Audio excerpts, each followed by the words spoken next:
Good afternoon to you, and a happy new year from all the BBC Sports team. The weather is still affecting sport, of course, but nevertheless there are plenty of results and plenty of reports to get through this afternoon.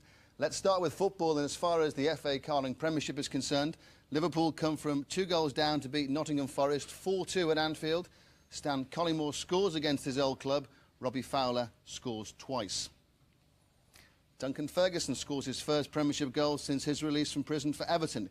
He hits 2 of their 3 in the victory at Wimbledon. And Niall Quinn scores both Manchester City's goals in a victory against West Ham United at Main Road. The Hammers fielded a 17-year-old goalkeeper, Neil Finn, the youngest ever player to appear in the Premiership. Well, just about all the scores in the Premiership nearly there. We'll be going to a classified check very shortly. Let's take a look at the board and see how they're going. Well, there's the results straight away. Coventry City 1, Southampton 1. That was Neil Heaney for Southampton, and it's Noel Whelan, his 3rd successive game, 3rd successive goal for Coventry City. There's the big game. Liverpool have beaten Nottingham Forest by 4 goals to 2. Let's get a report on this game. Here's Barry Davis. Well, I would have thought that those who came to Anfield on New Year's Day 1996 will certainly remember that particular day. For 20 minutes they saw their side absolutely outclassed. Stone and Wone in the 13th and 18th minutes respectively gave Nottingham Forest 2 goals that they thoroughly deserved. They were playing quite beautifully. They were running the match. There was then a bit of a row between Wone and McAteer, and it somehow helped to undermine Nottingham Forest for me. And when Robbie Fowler made it 2-1 in the 31st minute, the whole atmosphere changed at Anfield, and the match went more and more Liverpool's way. Before half-time, Fowler from Collymore's cross had made it 2-2, and Collymore, of course, playing against his old side, made it 3-2 in the 62nd minute. And poor Colin Cooper, with an own goal in the 87th, summed up the day for Nottingham Forest. It had begun so well, but they ended with a worse headache than most of the supporters carried when they came into this ground. 4-2 to Liverpool. Well, Blackburn Rovers found it difficult away from home in this season so far. Have they started 1996 with a victory? Well, they've drawn, it looks like, at Leeds United. Let's get a report on this game from Simon Brotherton. Final score, Leeds 0, Blackburn 0. These two teams are currently locked together in a mid-table position. This game showed why. Both sides toiled in the swirling fog, but lacked inspiration, and even the outsized talents of Tony Yeboah and Alan Shearer failed to quicken the pulse for more than the briefest of moments. The first half was better than the second. Leeds promised but couldn't quite deliver. Richard Jobson had a shot cleared off the line and Brian Deane headed just wide. Blackburn's best effort came after only 5 minutes, but Alan Shearer was denied. The champions still haven't won away from home after 12 league games on the road. Leeds 0, Blackburn 0. So, will 1996 be the year for your particular football team? How have they started? Here's the first classified check of 1996. Starting with the FA Carling Premiership, Coventry City 1, Southampton 1. Leeds United 0, Blackburn Rovers 0. Liverpool 4, Nottingham Forest 2. Manchester City 2, West Ham United 1. Middlesbrough against Aston Villa is an evening kick-off. Sheffield Wednesday 4, Bolton Wanderers 2. Tottenham Hotspur against Manchester United, also an evening kick-off. Wimbledon 2, Everton 3. The Ensley Insurance League, Division 1, Birmingham City against Wolverhampton Wanderers, match postponed. Derby County 2, Norwich City 1.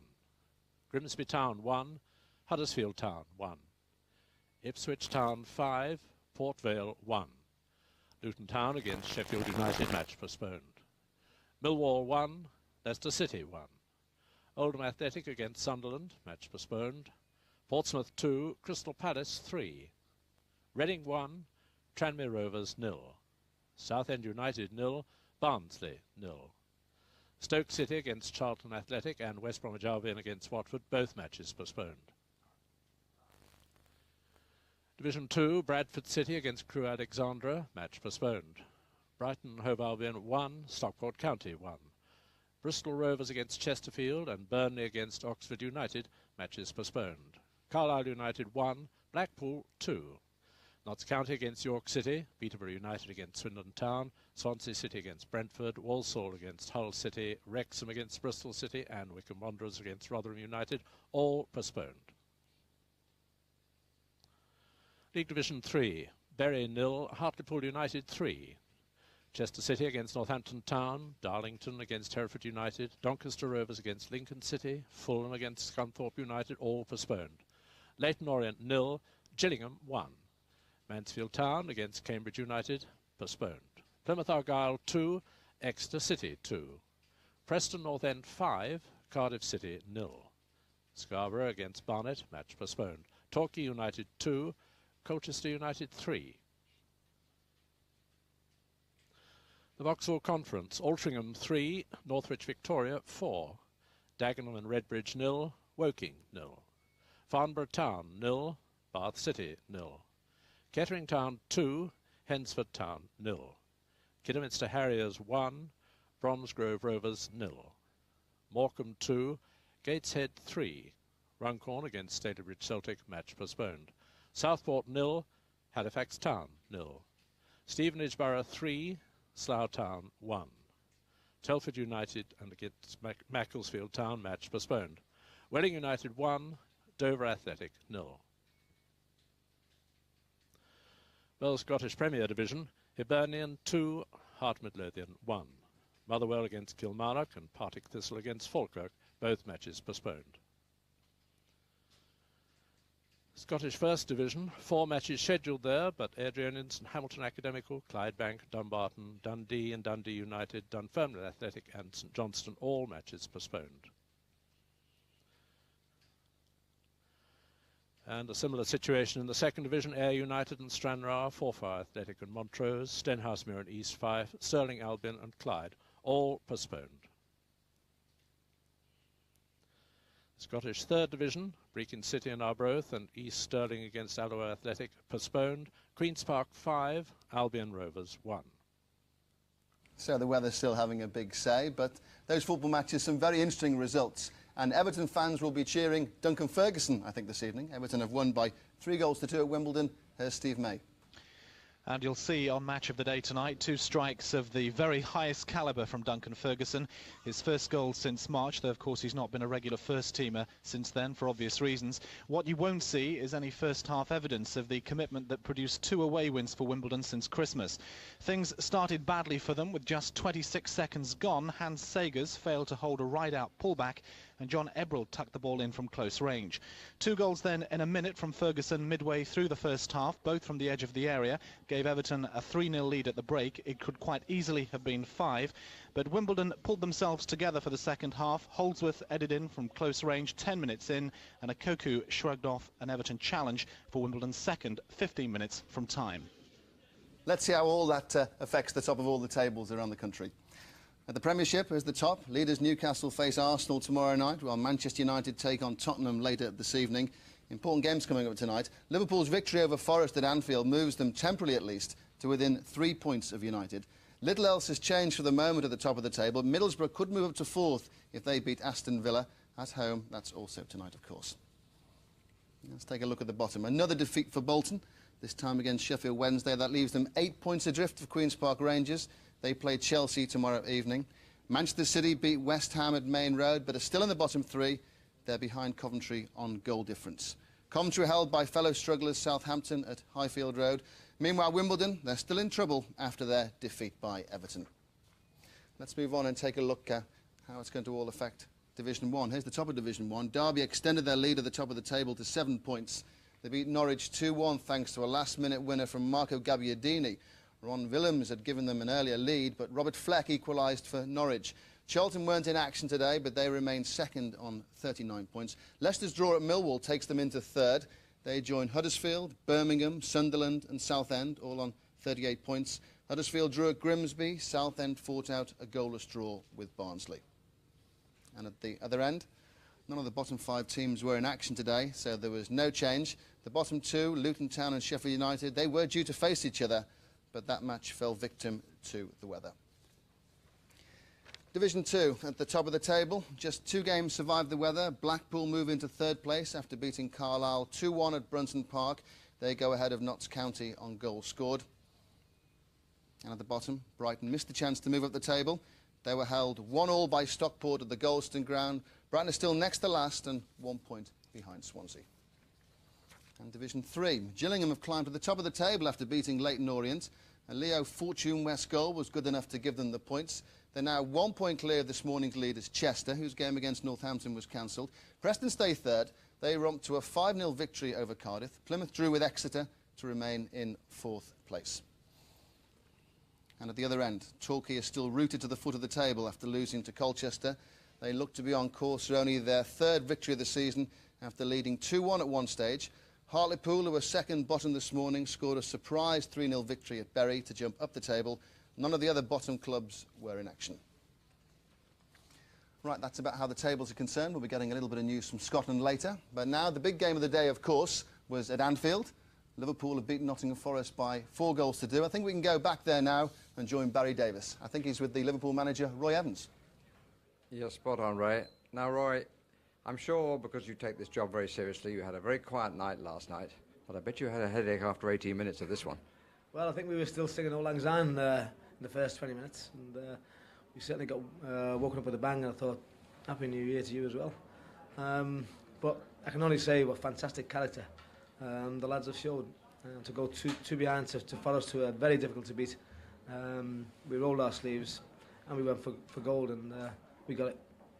Yeah, so no one could argue with that. But, I mean, we came here looking to see whether Liverpool are good enough to make a championship challenge. For those 20 minutes, you were at the other end of the table, weren't you? For those 20 minutes, I don't know where we were, to be fair. I think we were awful. And, that's about the only one of our defenders fun away.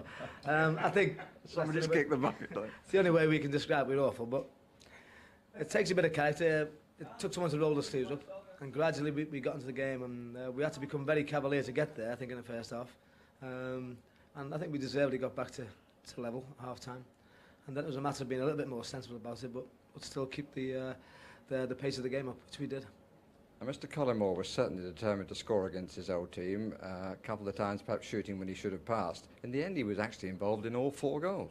Well, Stan's been doing that lately. I mean, he hasn't scored so many just of late, but his contribution to the team has been excellent, and we're pleased about that. We know the goals will come anyway, and so he got one today, a mistake, but he was live enough to pounce on it, and he's had a hand in the other 3, so his contribution is excellent. And Robbie Fowler? Well, again, he's got himself in the positions. We've got decent balls into him. As I say, it's not just about the 2 strikers; it's about the whole team. We've got the balls in there, and give him a chance, and he's not bad, is he? And the defence? Well, after the first 20 minutes, they improved, to be fair, and credit to them, because sometimes you can fall apart if your confidence goes. Top marks for the comeback, and it was a Happy New Year in the end. Have you spoken to Frank Clark since? Yeah, obviously you say, our lines, it must have been a great spectacle for people to watch. But again, we need the points, they need the points. We're going home delighted. They actually looked a good side. While you were looking awful, they were looking good, weren't they? Well, that's for 25 minutes, but then it's 90 minutes this game, and if you talk about it overall, I don't think there's any doubt that we came out on top, and in the end we had lots of chances, and as I say, exciting game. Dragged the crowds in. So for the 3rd year running, you've started the year with a victory. How far are you going to go? Well, if we can get over them first 25 minutes with our defence, we've got a chance if we can be consistent. I've just said to the lads, they are a frustrating bunch. I mean, 1 minute they can be so bad, next minute they can be fantastic. If we can forget the rubbish and get on with the good stuff, we've got a chance. Thanks very much, Roy. Thank you. And you can see Liverpool's game. You can see all the games on Match of the Day tonight. That's BBC One at 10:45. There was one league table we didn't show you before. It's the conference, and the leaders Macclesfield were victims of the weather, but Stevenage moved above Woking into 2nd spot with a victory over Slough. Well, they're not having much fun in Scotland at the moment as far as football's concerned, but 2 games were able to go ahead today, and one was very important. It was an Edinburgh derby. That's Hibs against Hearts, and Hibs won. Here's Jock Brown. Hibs came back from that demoralising defeat on Saturday against Rangers to win the Edinburgh derby, and they did it the hard way. They had to come from behind after just 7 minutes. Great play on the right from Alan Johnston allowed Neil Poynton to score his first goal for Hearts, and then it looked as though Hearts were in the driving seat, but Hibs fought back, and then Michael O'Neill equalised in 28 minutes, heading home Kevin McAllister's cross, and then the goal of the match 3 minutes from half-time. Darren Jackson to Keith Wright, the headed layback, and there was Kevin Harper to win the match with a stunning volley. The second half dominated by Hibs, but they won in the end by 2 goals to 1. And there's how it affects the table. That moves them up to within 10 points of the top two. Rangers and Celtic are still there, of course, but starting to close narrowly, but Rangers still have a clear advantage going into the new year. Let's take a look at the bottom. No change, of course, because of the weather. And let's go on to the Scottish Division 3. At the top, none of the top teams play today, so Livingston remain 2 points clear of Brecon. And I think we can take a look at the bottom of the table here as well in the Scottish 3rd Division. Queen's Park had a winning start to 1996. They beat the bottom side Albion 5-1, a victory which lifted them 4 points clear of the bottom three. That defeat for Albion leaves them 4 points adrift of East Stirling. Now, coming up on BBC, Grandstand next Saturday, Rugby League, Wigan against Leeds. Let's hope the weather improves. That's a very big game, an important game. We've got racing from Haydock, darts, of course, skiing, football focus. That's Grandstand, BBC One at 12:15. That Wigan-Leeds game is a Regal Trophy match, and you'll be able to see whether Wigan can continue. Next week, of course, we've got Match of the Day, the road to Wembley. It's a big weekend for us. The FA Cup 3rd round, Chelsea against Newcastle United, or the 4th round draw, of course, as well. And that's just about it. Hope the new year continues well for you. And, of course, Match of the Day tonight at 10:45. Bye-bye for now.